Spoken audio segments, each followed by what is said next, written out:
Welcome to the Rock is George podcast. I'm your host, George Dionne. Thank you for tuning in.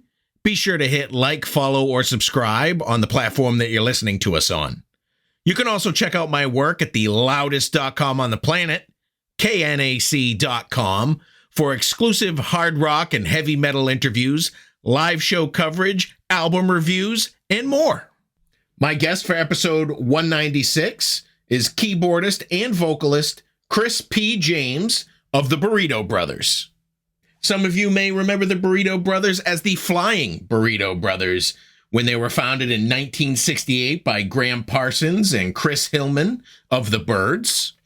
The band has evolved over the years, had a couple of name changes here and there, and I think Chris actually gives a great little history of how it all began and how it got to where we are today.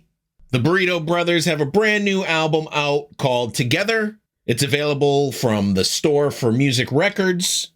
And here's Chris P. James to tell you more about it. If I knew absolutely nothing about the Burrito Brothers, how would you describe the band's music to me?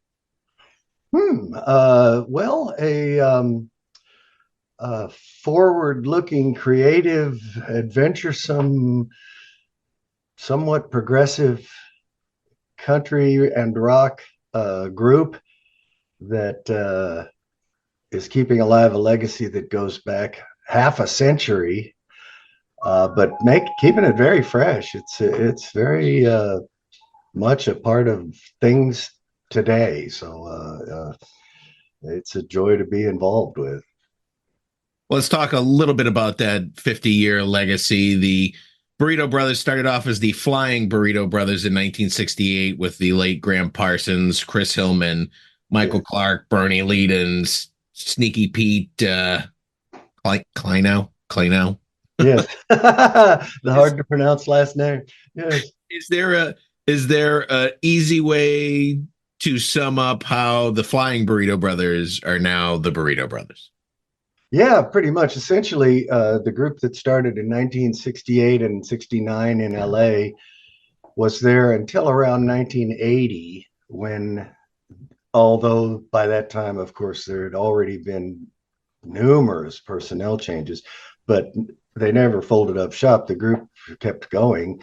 Around 1980, they moved their base of operations to Nashville, which is where we are now. And they got a record deal with Curb Records and had a little bit of inroads into country music radio at that time, which is kind of surprising in that the group always previously had been marketed as a rock group, even though a lot of people felt it sounded very country. The audience was hippies, and they looked the part. They had long hair and everything, but the flavor of the music had plenty of country sensibilities and rhythm and blues. But anyway, in 1980, they moved to Nashville, and Curb wanted them to shorten the name to just the Burrito Brothers. I think they felt it was easier to remember or punchier, catchier. I always liked that it from then on starts with the letter B, which kind of seemed significant. I remember reading in a Byrds biography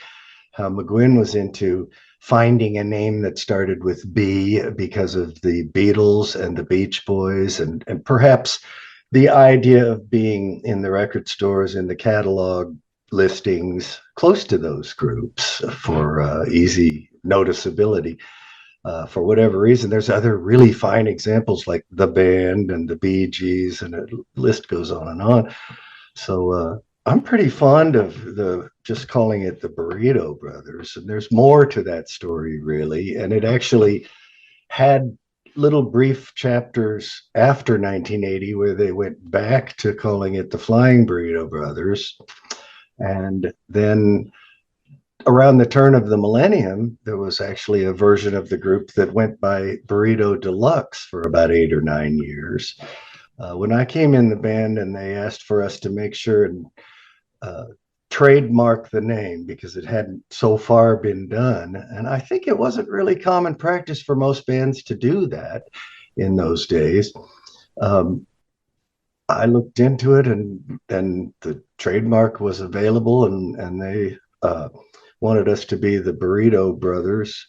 I was looking into calling it the Flying Burrito Brothers, but we were in touch with Chris Hillman, who asked us, requested that we not use the flying word because that was what he owned, and he wanted his trademark was just for logo and for selling T-shirts, swag, and archival releases.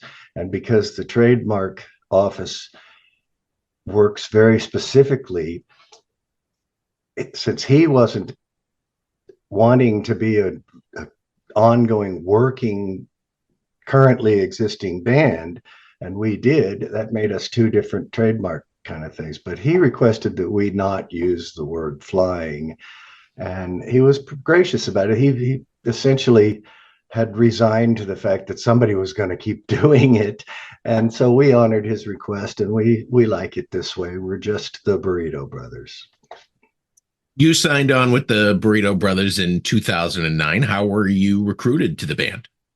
Basically from just being in the wings, like every member before and after. There's never been an audition for a member of the Burrito Brothers. It's a case of when somebody leaves for whatever reason, the rest of the band, the nucleus that's going to go forward and reconstitute, always kind of knows who the next guy in line is. I had first played with them in 1986, and at a tribute to Gram Parsons, in which John Beelan and Gib Gilboa were the totality of the Burrito Brothers that year. And so they just got up on stage with the guys who I was one of, the band of the night for all the various singers and acts who needed some support group.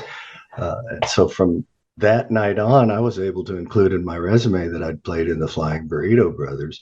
And that led to pretty much, there were 4 more years of those tributes put on by a guy named Argyle Bell here in Nashville.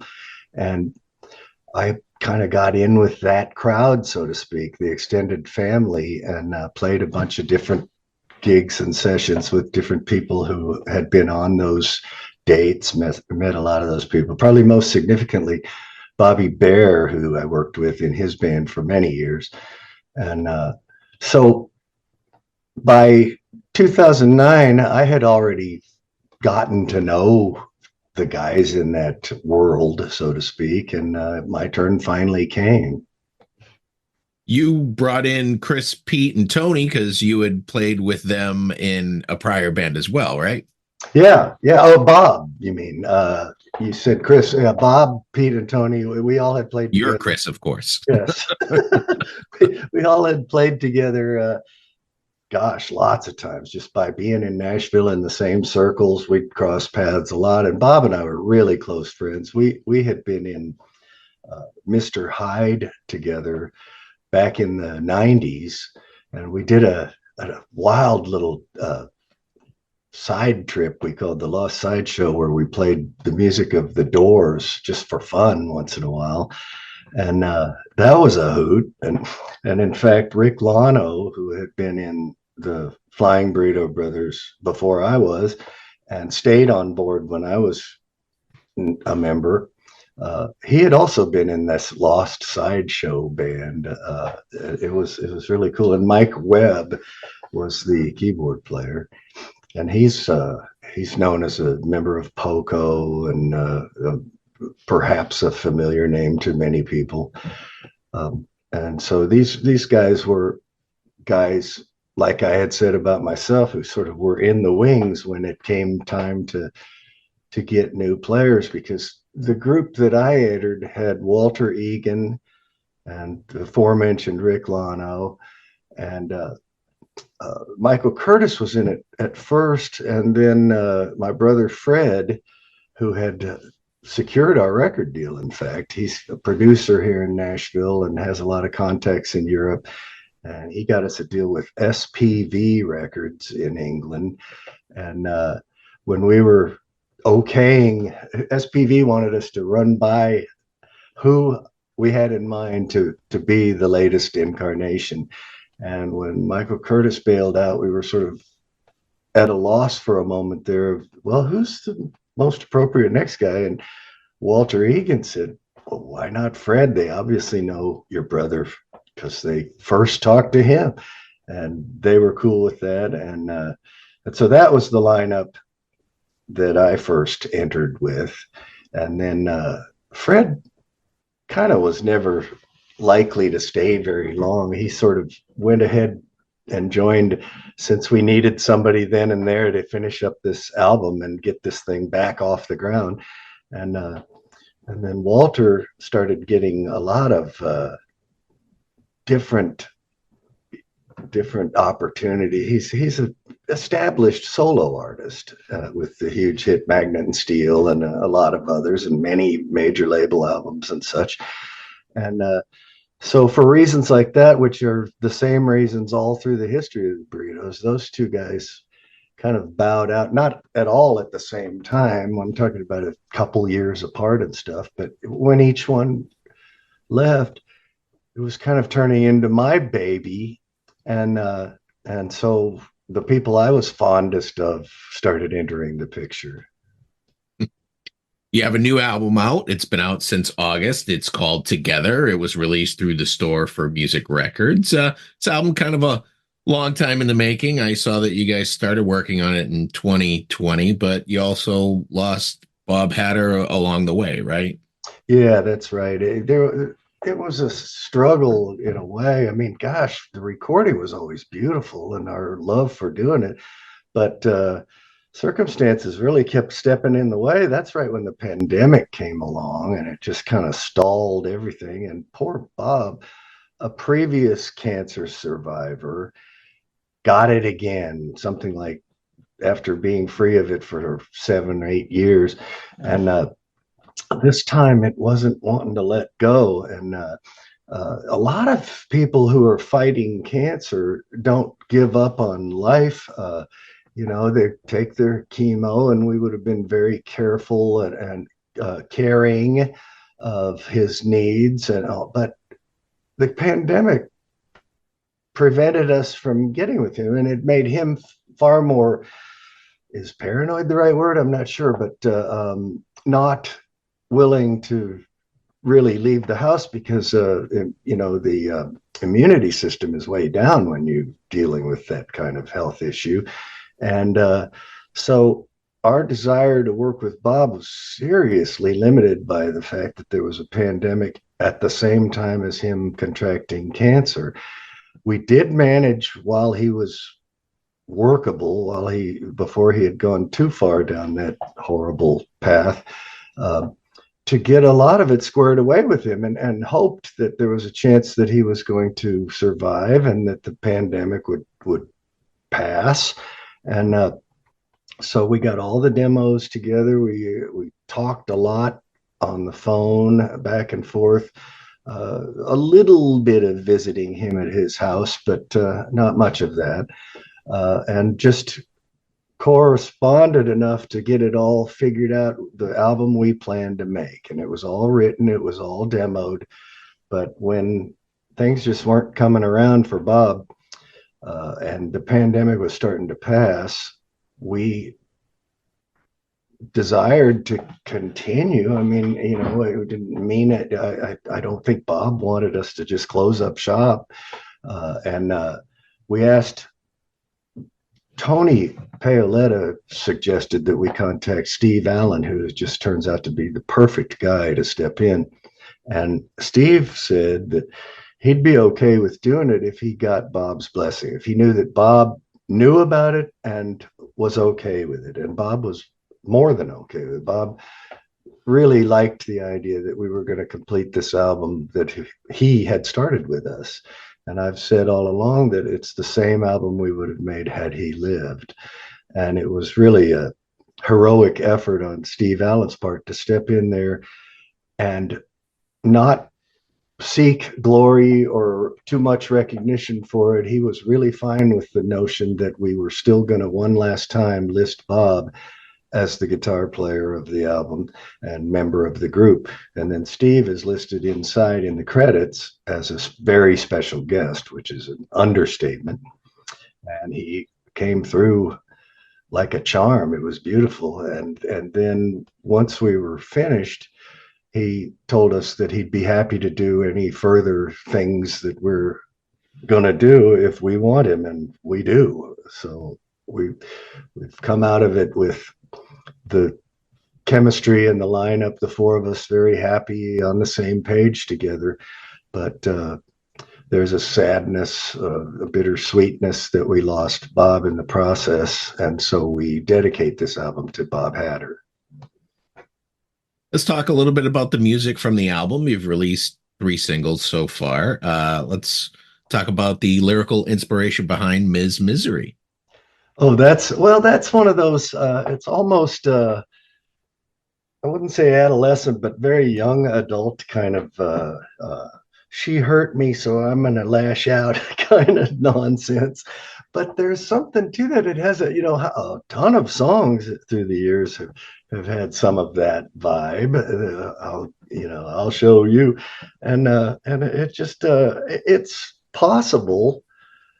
Of course, usually it takes 2 to tango, but it's possible that there's heartbreak. I was just thinking there's a J.D. Souther song called "The Heartbreaker Is Coming to Town." It's sort of that kind of pointing the finger thing, and we felt that it had sort of that country punk attitude to it. Bob Hatter and I wrote it, and he came up with all the guitar work, the riff on it, and it was so much a thing of his that when it came time to make the album and we were unable to get Bob in to record with us, we chose to isolate his guitar work from the pretty well done demo that we already had of the song. And we built the new track where everything else is newly recorded, but we worked with Bob Hatter's guitar part. So that was rather interesting. We built the track in a different sort of way. And it feels like a real strong sort of Tom Petty-ish start to the album. Kick it off with a bang. Definitely Tom Petty. I definitely heard Tom Petty in that. Yeah. Another song you've released off the album, and by the way, you're very formal in some of your song titles. Mr. Customs Man. That's another fun song if you want to talk about the inspiration behind that one. Yeah, and that was just being a little playful besides being formal. The previous song we were talking about, Ms. Misery, MS period Misery. Originally we had called it Meet Miss Misery, but I kind of revamped that idea and thought it was cooler to write MS period Misery. So then the next song should be Mr. Customs Man, since we had Ms. and Mr. And Mr. Customs Man is a lyric from Gram Parsons. We got that out of the notebook, the sources of lyrics that Gram left behind. There's still a few of those. There's some more of those to be worked with, I hope. Our friend John Nuis, who is no longer with us, like so many, he passed away. He was Gram Parsons' good friend in the International Submarine Band, and he had a notebook that was Gram's, that Gram had written jotted down a lot of things in it. And in fact, at one point in sometime around the 90s, there was an album built in Nashville from it called the Gram Parsons Notebook Project. It was spearheaded by a guy named Mike Ward, and he got all sorts of illustrious, well-known people to take part, and they wrote new songs with Gram's lyrics. I kind of objected to the fact that most of them just used a little of Gram's and went off on their own tangents. With Mr. Customs Man, we essentially, with very little exception, just stuck to what Gram wrote as the lyric. And we had the idea, Bob Hatter and I, again, were the principal writers of that, of the music, Gram's the lyrics, where we had been listening to, of all things, the Quicksilver Messenger Service, the earliest version of that group. And they were pretty funky and rocking and cool and psychedelic. And I don't know why, but both of us landed on that to guide us toward what musical backing we wanted for Mr. Customs Man, because we strongly felt, it's obvious, it's a dated lyric. And I don't mean that in a bad way. I just mean that is not something somebody would have written nowadays. It's like Arlo Guthrie saying, "Don't touch my bags, if you please, Mr. Customs Man," you know, and it's a kind of thing where the protagonist, Graham, the lyric writer, is being hassled by authorities for looking like a hippie and dressing that way and having long hair. And he's objecting to it and asking them to leave him alone. And, you know, you can't really picture that after 9/11. Somebody saying, "No, leave me alone." But our legacy takes us back there. We're always in this time machine with this music, and it's not meant to sound like it was recorded back then. It's just meant to show that it involves that in its influences. I don't believe we do sound like we're some old band from a long time ago, but I think if you listen to enough of our music, you can tell that we're connected to a legacy that goes way, way back. So Customs Man is that. It's Graham's plea for the guy at the airport to leave him alone because he didn't do anything wrong. All he's doing is wearing flashy clothes and having long hair. Well, one subject that is timeless is love, and you have a love ballad, "I Live for Loving You." Yes. Fantastic song, simple in its message, and you know we all experience love in some shape or form or in some way throughout our lives. Oh yeah, that's actually my favorite song on the album, and the reason for that is that I've always wanted. I wish I could have a standard. I'd love to be the songwriter of at least just one timeless standard, and may never happen. It's a big wish, I guess, but one can dream. And this is chasing that dream. This is just a pretty melody with love at the base of it, love at the heart of it. I believe it's very soulful. A lot of trial and error went into it. This wasn't just knocked out. The first version of this song was more than 20 years ago, and it was called "From This Day On." And then later, about 10 years ago, I recorded a stab at "I Live for Loving You" that's similar to this one, also in the chorus. And then when we got around to making this album, with this thought of having a true, pure love song, those two were glued together, melded together, and we came up with a very nice result. I believe it's the kind of song that any really good singer could sink their teeth into. And I was, you know, the dream also includes the idea that maybe somebody could include it in a movie. So with that in mind, with those kind of hopes attached to that song, thinking it really was well done and really is sweet, I have to say it's probably my favorite on the album. The album together comes in two different versions. You have a standard version, you have a deluxe version. Yeah. I couldn't really find what's included in the deluxe version if I take that route. Well, I just kind of alluded to it. Both demos that ended up becoming "I Live for Loving You" are in there.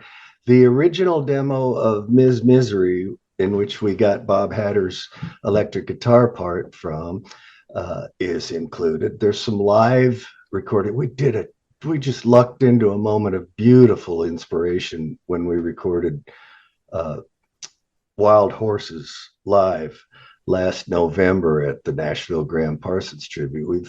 We've saved that, and that video of that is on our website.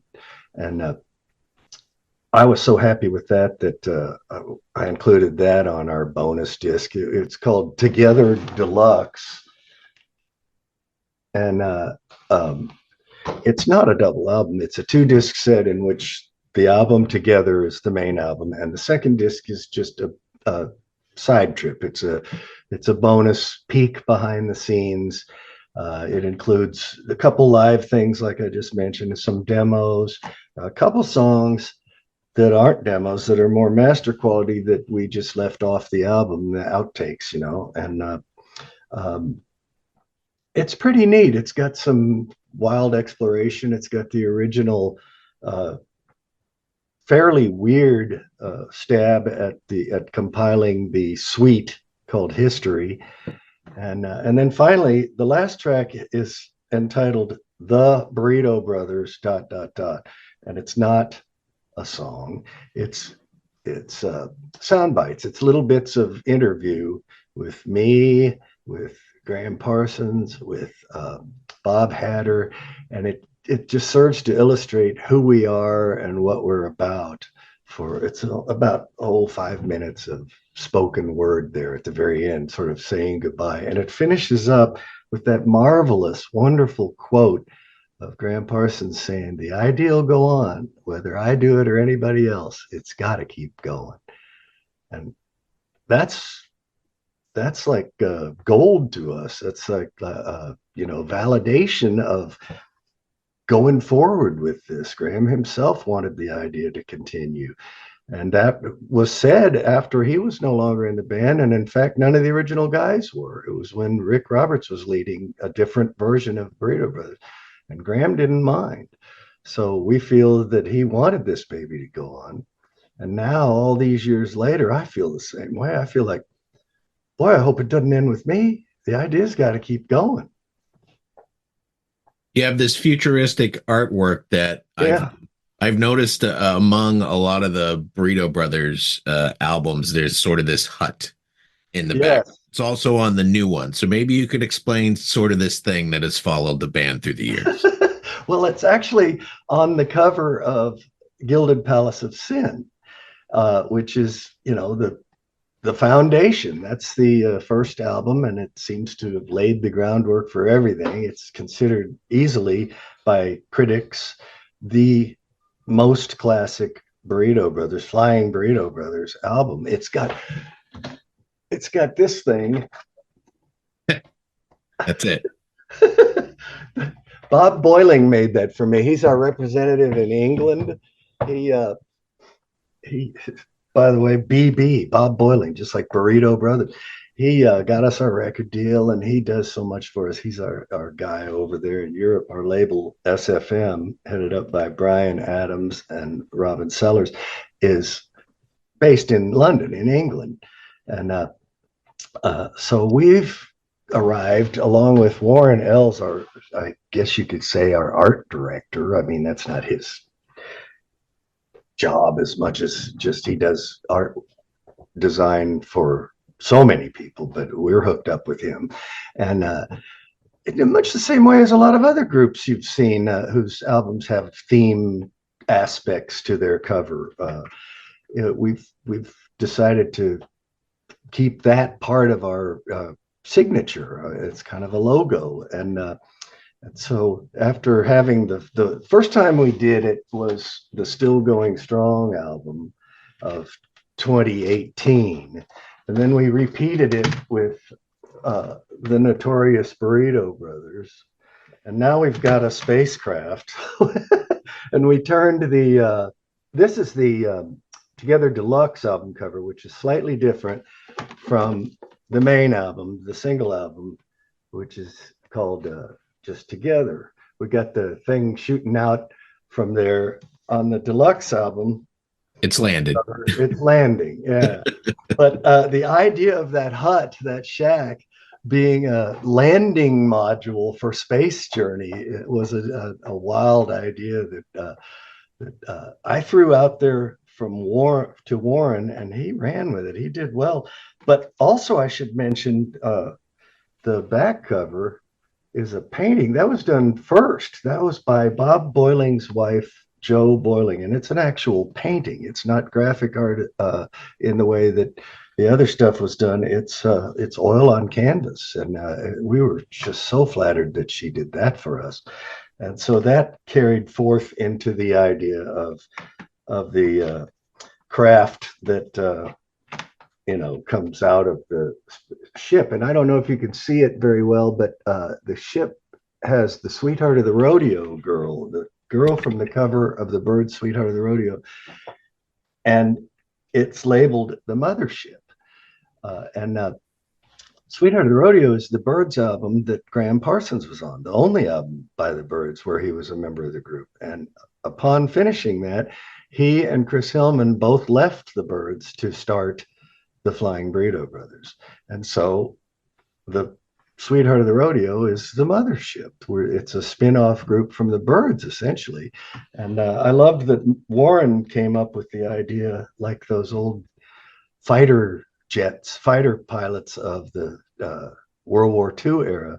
They'd have a pretty woman on the side, so he put the girl on the spacecraft, the Mothership, and so it's got this weird sort of element of the old stuff, but it's also got Space Journey, which is certainly the new, which kind of is indicative of the whole idea of the group all along, that it's a hybrid of so many concepts like that. Right. Had you considered a vinyl version of Together now that vinyl's sort of making its comeback of sorts? That would be sweet. I suppose the likelihood is low unless we could really generate a whole lot more interest. Although you never know, is that a catch-22? Would the vinyl generate the interest? We might need to look into that because the cover art is so cool. And that's one of the real cool aspects of vinyl, is that you got that album cover that's more of a work of art. When it's small as a CD or just a little picture alongside a download, you don't get that same vibe. It'd be really cool to see that, to hold that in your hand, a full size album cover. I might have to chase that idea a little. I don't think it's that expensive. What are your live show plans for 2024? Well, we don't have anything scheduled right now. We're hoping to go overseas. As I said, our label is in England, and there's been a real precedent through the Burrito Brothers history of being received well overseas.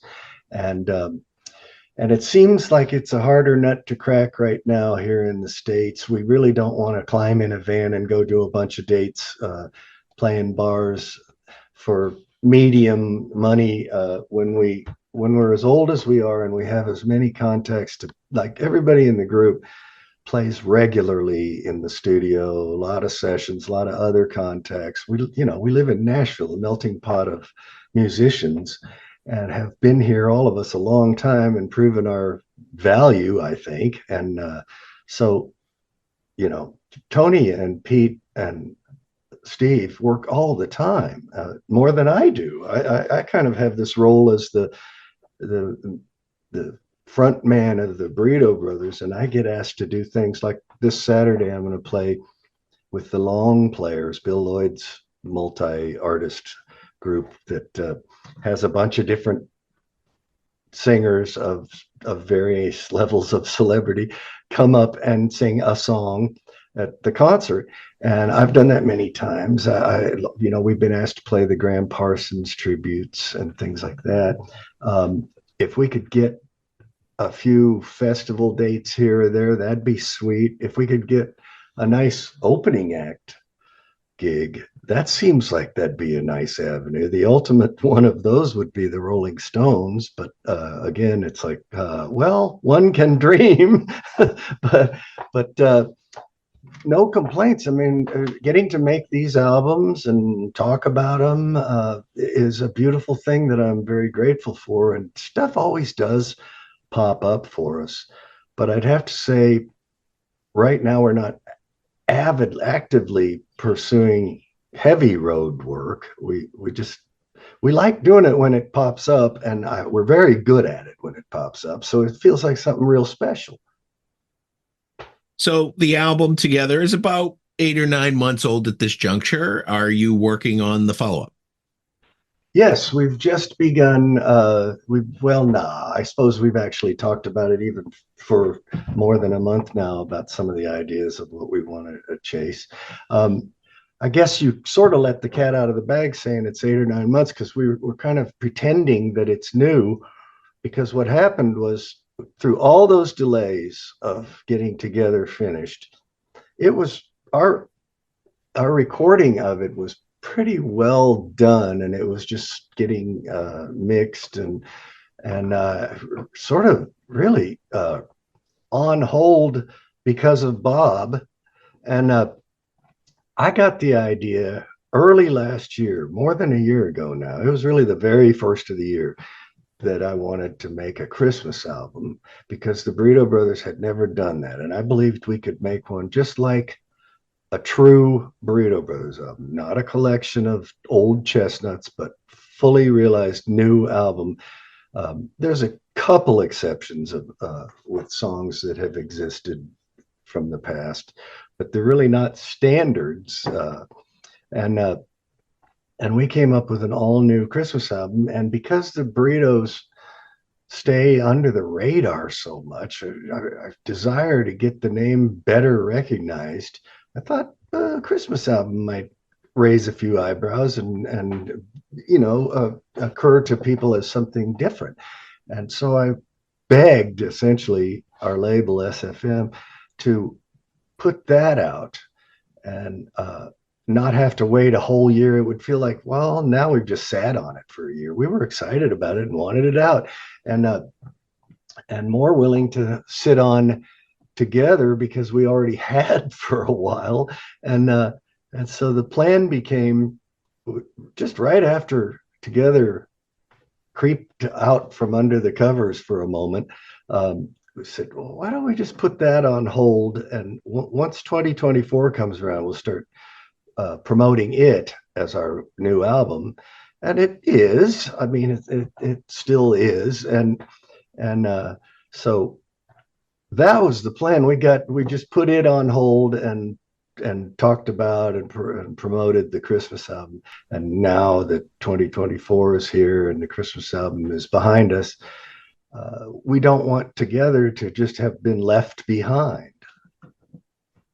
I understand that. I mean, a lot of the albums that came out this year are like 2 years old anyway. Most of the people recorded them during the pandemic and just sat on it. Yeah. That's not unusual. Yeah, it's not without precedent. You mentioned that you're doing a little vocalist guest spot at a show. Do you work on any other music projects, either recording wise or in a live setting?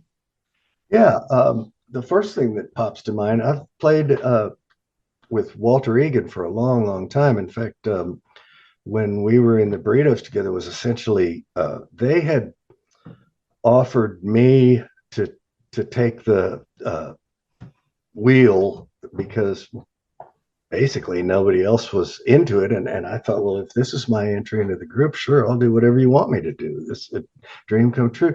And so it was I who pursued the trademark rights, which kind of, I didn't really even think of it so much at the time, but that sort of right there makes me the leader, the band leader. But I never wanted to be the the dictator or the leader, as much as just a band member who worked with everybody as equally as possible.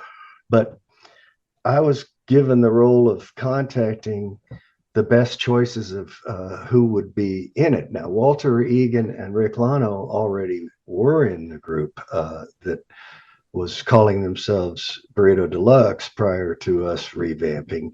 And the desire was very strong on my part, and I think on the label's part, to, as happened in every other reconstitution of the Burrito Brothers history, take a nucleus from the previous lineup.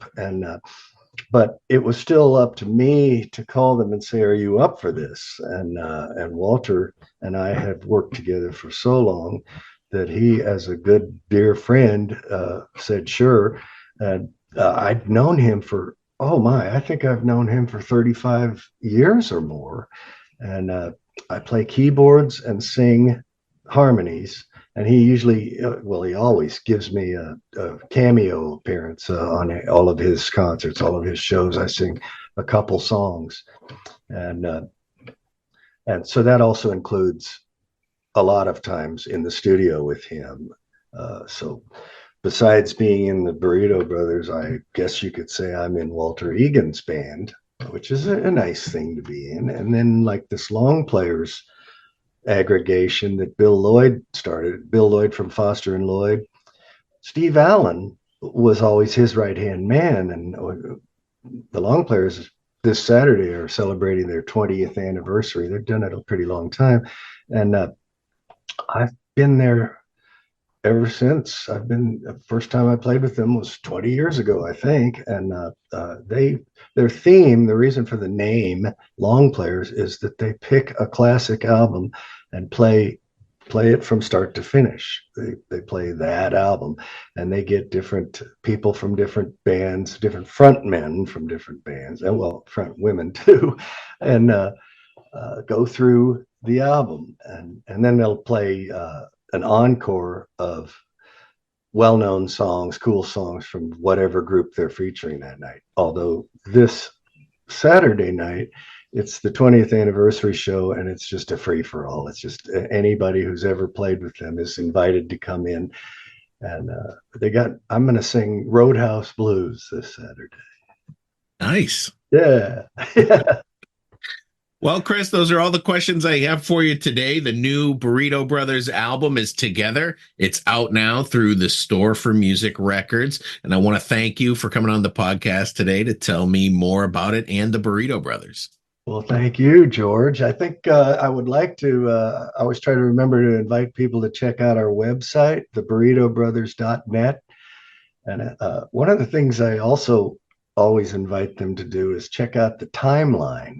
It's very interesting. It starts in 1968, has an entry for every year, and tells who was in the band and what happened that year and how the whole thing just transpired year after year after year. It's really cool. Absolutely. I had the chance to check it out before this interview, and it was very informative. A lot of information. Yeah. And it's not tedious information. Each entry is pretty brief, pretty concise. Sure. Yeah, absolutely. Well, again, thanks for taking the time, and I wish you the best of luck in the future, and I'm sure we'll speak again. All right. Thank you. Once again, I want to thank Chris P. James of the Burrito Brothers for coming on the Rock is George podcast. Be sure to check out their latest album, Together, out now through the Store for Music Records. Head over to your favorite music streaming app, take a listen to the album. If you like what you hear, buy a physical copy, support the artist. For all things Burrito Brothers, head over to their official website, theburritobrothers.net. I also want to thank John Lappin of Lappin Enterprises and the Store for Music for making this interview possible. You've been great. I've been George Dionne. Discover your next favorite artist on the Rock is George podcast.